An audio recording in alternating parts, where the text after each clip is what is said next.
What you are looking at here is an example of the first page of an essay that is formatted according to MLA standards.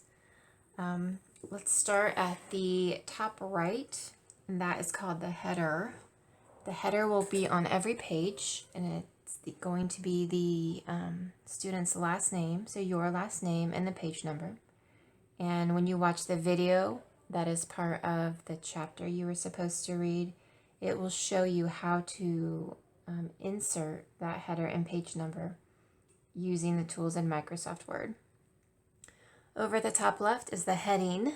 The heading is only on the first page. There are 4 things, and they need to be in this order: your name, the professor's name, the name of the course, and then the date. And please notice that the date is with the day first, and then the month spelled out, and then the year. Moving on down, we have the title that needs to be centered. Notice that it is in regular type, so it is not italicized, it's not underlined, there are no quotation marks around it, just regular type. Now over at the left, there's a few extra rules.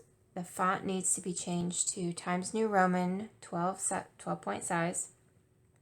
The spacing should be double spaced, and again, make sure you watch that video because it shows you how to do that, and it shows you how to make both the before and the after set at 0, which is an important part to do. And then the final rule is to have 1-inch margins. If you are using Microsoft Word, 1-inch margins is the default, but it's always a good idea to check. So that is how you would format your essay into MLA guidelines.